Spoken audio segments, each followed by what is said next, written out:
Temaribet lamchi Temaribet lanta. Hello students, welcome to Temaribet. Today we are going to look at the second chapter of grade 12 history, which focus on the political economy of colonial agriculture, mining and trade. And this section is the last topic of the second chapter, and stay tuned. The topic is the political economy of colonial agriculture, trade and mining. Look, when Europeans colonized Africa in the second half of the 19th century, they had their own motive, and that motive was primarily economic, and to some extent it was political. And according to their narrative, it had a greater objective, that is civilizing Africa or the backward people of the tropical nations. However, it was colonial, it was economic, and the economic motive of European colonization can be summarized into points. The first one is they were industrializing, they were already industrialized, some of them, and therefore they want to have additional raw material which can be extracted with cheap cost. Therefore, they were looking for cheap raw materials. And Africa was a ready-made continent to provide that highly needed resources. Different extractive minerals and agricultural products and so many other products were there. Therefore, the first one is raw material, and the second one is the industrialized nations were looking for having a reliable market area, and Africa, with its vast population, was providing this opportunity to European products. Therefore, these two interrelated factors, having cheap raw material and market, were fundamental factors motivating Europeans to colonize Africa. And if you look at the specific sectors that motivated Europeans, the first one was agriculture, and fundamentally they were looking for one special material, that was palm oil. Palm oil was serving as a lubricant for their industries, their machineries. Therefore, they have to extract it in a bulk size, and tropical Africa was the most ideal location to have this oil.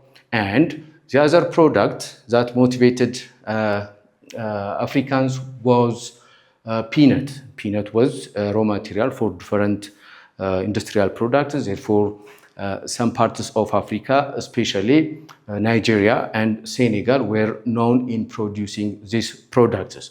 And another important commodity that was on the rise in the 19th century was coffee. And in relation to coffee, two important areas were colonized or targeted by Europeans. The first one was southwestern Nigeria, and the other was Gold Coast. Gold Coast means the present day Ghana. So this motive for agricultural products led them to colonize Africa. Another important material, raw material for the production of different products, food items, was cocoa, and cocoa was produced in bulk in Western African coastal areas, especially in Ghana and Cote d'Ivoire. And these products, these fundamental cash crop products, were motivating Europeans. And what was the effect of Europeans' insistence on the production of cash crops on Africans themselves? Look, the first effect was the local peasants of Africa were not encouraged to produce cereals. Rather, they were forced to produce cash crops. Therefore, the domestic agriculture was vanishing. And this project was orchestrated by local chiefs of Africans, local chiefs, rulers that were appointed by Europeans, or already those chiefs established themselves starting from time immemorial, began to force their people to produce cash crops. Therefore, these factors influence African agriculture. Then, how Africans survived that period? The Europeans devised a method to provide food items to Africans. How? They encourage import and export trade, especially rice was produced in Indochina, in Asia, the present day Vietnam, Laos, or some other monsoon areas, and this bulky product was exported to Africa to substitute locally produced food items. And the point was, these imports and exports were handled by Europeans, and the imports were expensive, and African products to be exported were relatively cheap, and Africa remained in negative trade balance. In one or another way, through trade, European colonizers tried to solve the problem of shortage of food. However, this solution was not that much consistent and reliable because there was soil exhaustion and there was famine, repeated drought in Africa followed by famine, and especially in 1931 there was a devastating famine that represents the effect of colonialism on African agriculture. So የአግሪካልቸሩን ጉዳይ አየን፣ የትሬዱን ጉዳይ አየን፣ and the most important one that motivates Europeans to colonize Africa was to control the mining sector of Africa. In mining, Europeans were targeting some important minerals. Gold was a target of European colonizers starting from the 18th and 19th century, and it was available in West African coast in the present day Ghana, and the colonial name of Ghana was called Gold Coast. Therefore, it was highly or vastly extracted from that part of Africa. And the other part where gold extracted massively was Southern Africa and South Africa, Republic of South Africa, the present day.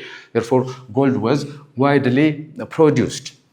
And tin, another target of European industrialized nations, and it was produced in Jos Plate of northern Nigeria.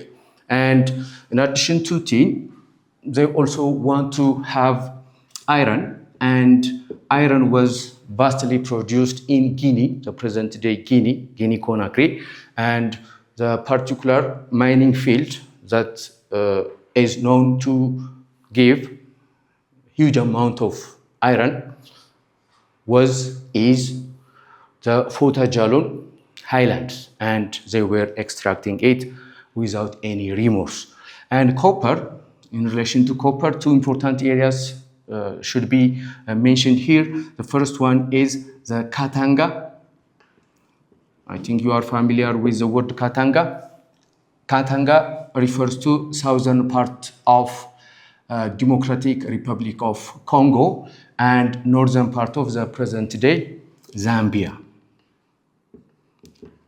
From these two areas, copper was vastly produced, and you know how copper is important in electrification process.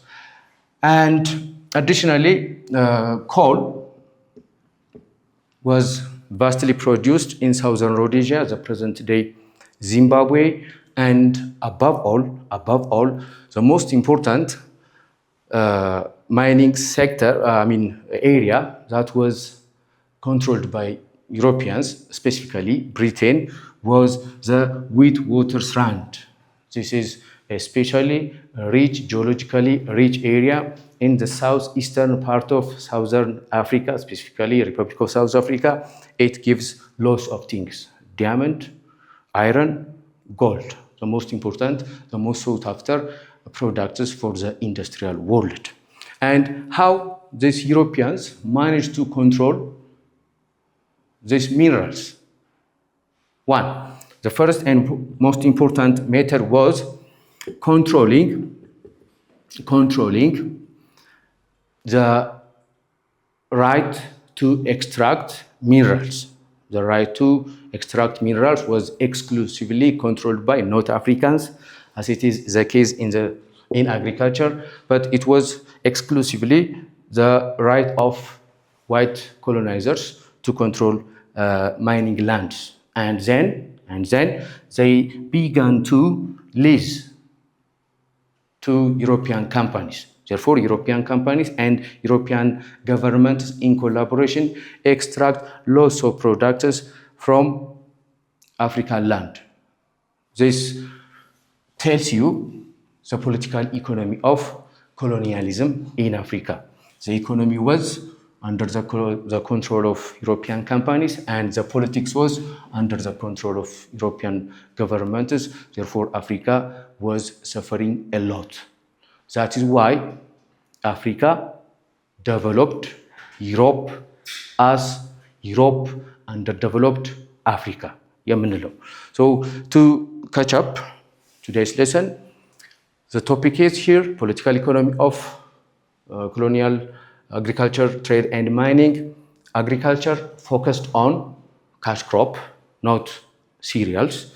And this creates imbalance in the provision of food supplies. In order to compensate this imbalance, Europeans focused on devising a method. That method is simple economics, import and export, and they import expensive goods, and Africans forced to export their products cheaply. Therefore, agriculture and trade was already in their control, and mining, since Europeans were industrialized nations, then they have to have some minerals, important minerals, and that minerals were extracted by European companies and in some cases individuals. The very name Rhodesia was given by an individual from Britain by the name Rhodes, Cecil Rhodes. Therefore, he was personally colonizing the present-day Zambia and Zimbabwe. This was how it worked. ቪዲዮ ተመችቷችሁ ከሆነ ለጓደኞቻችሁ ሼር ማድረጋችሁን አትርሱ። ከዛም ተጨማሪ ሌሰኖችን ለማግኘት የተማሪ ቤትን የቴሌግራም፣ የቲክቶክ፣ የዩቲዩብ እና ፌስቡክ ቻናሎችን መቀላቀላችሁን አትርሱ። ቻው።